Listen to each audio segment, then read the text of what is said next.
Asai, welkom by vanmiddag se vragmotor geselsie. Ons praat vanmiddag bietjie optogte. Ons kry redelike oproepe van al buite af door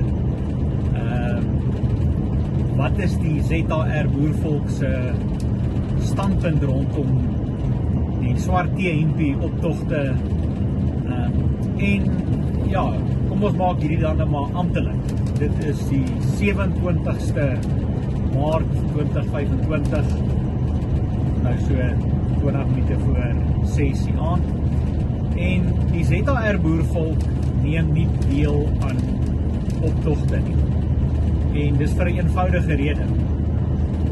Jy kan nie vir my enige plek in die geskiedenis wys sover wat enige van hierdie optogte enige vrug afgewerk het. Inteendeel, dit word meestal kere deur Afrikaners gedryf, en dan kom hierdie mans en vrouens wat soos ons lyk en soos ons praat, hulle kom gewoonlik in die moeilikheid, en nou moet almal ewe skielik help betaal aan die regskostes en alles. So nee, daar is geen sin om deel te neem aan hierdie soort van optogte nie. Die ZAR se vla word ook nie gebruik by sulke optogte nie, want ons neem eenvoudig nie deel aan sulke optogte nie. En soos ek sê, die rede is voor die hand liggend, want jy is 'n statutêre element en die staat kan met jou maak wat hulle wil, tensy jy jouself ontvoeg en jou uit daai stelsel uithaal en jouself onder gemeenereg plaas, wat jou bietjie meer houvas gaan gee op dit wat daar buite die gang is. So hierdie ding moet sy gang gaan, en dit moet dan maar afspeel soos wat dit moet. Daar's ook berigte van die 4de April, goed wat daar buite rondhang van 'n moontlike staatsgreep wat uitgevoer wil word, en ons maan ons volkslede om nie betrokke te raak by enige van hierdie tipe geweld nie. Bly by jou huis en beskerm jou eiendom. Jy het die volste reg om jouself te kan beskerm. Dit is niks daarteen nie, so, maar ons raak nie deel van hierdie binnengevegte of enigiets nie. So die vinger kan nooit na die boervolk toegewys word nie. Nou wat ek wel dalk nie sê nie is, en dit weet meestal van julle al klaar, en as jy dalk van die min is wat dit nie weet nie, die boervolk is wel landbouers, maar alle landbouers is nie deel van die boervolk nie. Nou as jy nog nie ontvoeg het nie, ek sê nie jy is nie 'n boer nie, maar jy het nog nie jou volkereg opgeneem en jouself geïdentifiseer as 'n boer nie. So as ek op jou identifikasie dokumentasie gaan kyk, gaan dit sê South African, jy's 'n Suid-Afrikaner, en daarom val jy onder hulle jurisdiksie. As jy jouself ontvoeg en RSA verwittig dat jy bewus geraak het van die bedrog wat teen jou naam en hoofletters gepleeg is, dat hulle jou van kindsbeen af as 'n korporasie geregistreer het, en soos julle weet, enigiets wat jy registreer, teken jy die eienaarskap weg. Jy behou net die, soos hulle sê in Amerikaans, die equitable titel. Daai behou jy. So jy teken basies jou regte af en jy aanvaar voorregte. En as jy jouself ontvoeg, dan kom jy outomaties deur om jouself 'n lewendige man of 'n lewendige vrou te verklaar, dan het jy die reg om te sê, jy plaas jouself weer onder die boervolksjurisdiksie wat Romeins-Hollands is, en sodra jy onder daai jurisdiksie is, ons het sekere regte, goddelike regte wat jy nie gebore is, wat jy weer voor kan opstaan. En deel van daai is, jy het 'n diplomatieke reg. So jy staan onder 'n diplomatiese entiteit, en dit verleen jou 'n hele klomp ander regte wat jy nie van tevore gehad het nie. So ek maan jou vandag om jouself by jou belange te bepaal. Ons is besig om die boervolk te ontvoeg en te groepeer en hulle bymekaar te kry sodat ons kan aanspraak maak op dit wat regmatig van ons gesteel is. Nou daar is baie komponente daaraan, en as jy eers ontvoeg is, dan sal ons jou op 'n hele klomp van die groepe plaas waarmee ons besig is, en dan kan jy jouself meer leer oor wat daar buite aangaan en wat jou regte is en waarvoor jy kan staan.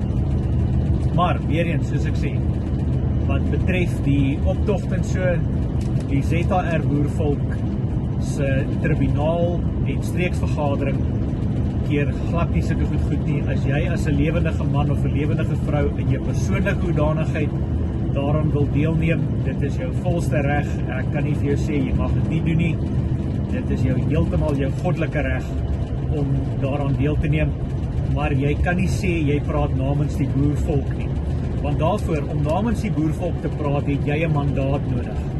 En ons sit met die mandaat in ons hand van die boervolk wat hulle self verklaar het en bewys het as regmatige erfgename van die ZR en sy 21 republieke wat in 1902 by ons gesteel is. So daai is 'n proses wat nog verloop en jy gaan niks regkry op die oomblik deur om jouself in 'n krul te trek en aan optogte en petisies deel te neem nie. Daai is bloot eenvoudig maniere hoe hulle jou besig hou en hoe hulle jou naam kan sleg maak en ons is nie deel daarvan. So uit 'n amptelike standpunt uit van die tribunaal van die ZR en die streeksvergadering is daar geen sprake dat ons deelneem aan enige optogte nie. En ons sal ook nie, want ons is nie deel van daai statutêre bewind nie. Ons ontken die RSA regering. Ons het nie vir hulle gestem nie. Inteendeel, as jy vir hulle gestem het, dan jy het verloor, dan moet jy aanvaar jy het verloor. Dan het jy aandeel aan daai gedeelte. As jy nie gestem het nie, kan jy nie verantwoordbaar gehou word nie, want jy het nie vir dit gestaan nie. So, daar is 'n klomp aspekte waarna gekyk moet word en die nadeel is ongelukkig almal verstaan nie hoe hierdie wetlike prosesse werk nie.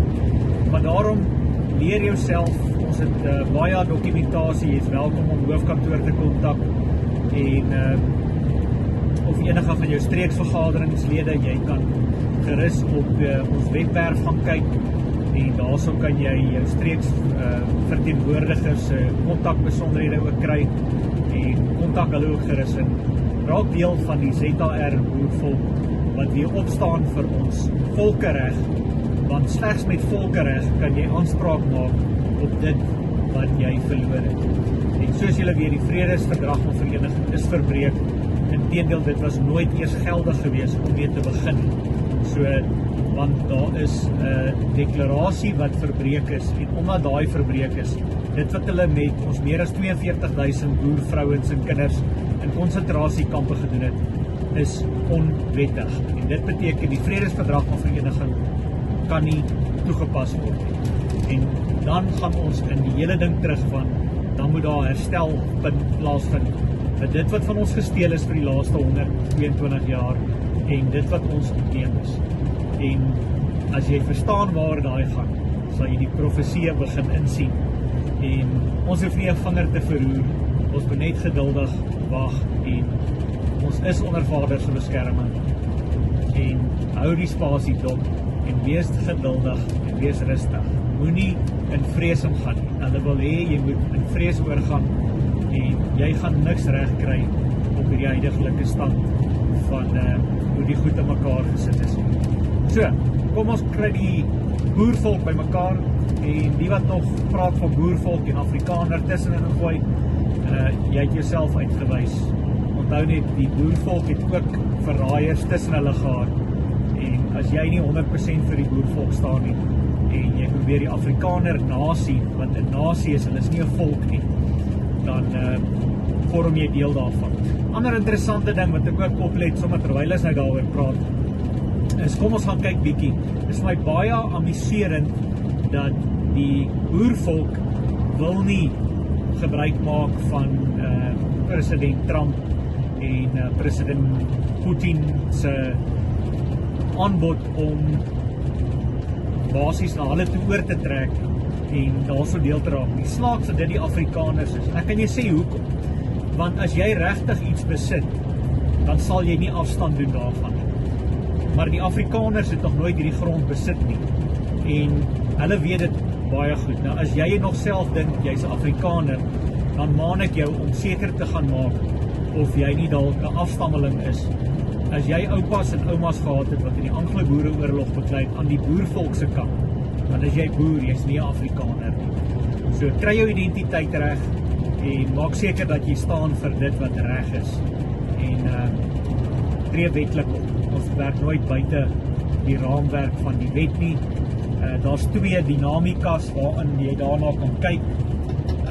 In statutêr is jy wel beskermd as jy verstaan hoe om jou strooitjie mannetjie te gebruik en jy kan baie ver kom daarmee, maar jy streng gesproke as jy ontvoog is jy onder Romeins-Hollands gemeenereg, dan is jy nie meer onder statutêr nie, want soos julle weet, statute en wette is net van toepassing op korporasies, dis nie van toepassing op lewendige mans en vrouens nie. So, kyk gerus 'n bietjie na jou ID-dokument en as jou dokument sê jy's Suid-Afrikaner en jy weet jy's 'n boer, doen die regte ding, kontak hoofkantoor. Hulle sal vir jou die regte vorms gee om in te vul en jou help om die ontvoogdingsproses aan die gang te kry, sodat jy weer as 'n lewendige man en 'n lewendige vrou soewerein kan staan vir dit wat jou voorouers met sweet en bloed voorbetaal. Seën vrede, als wat mooi is.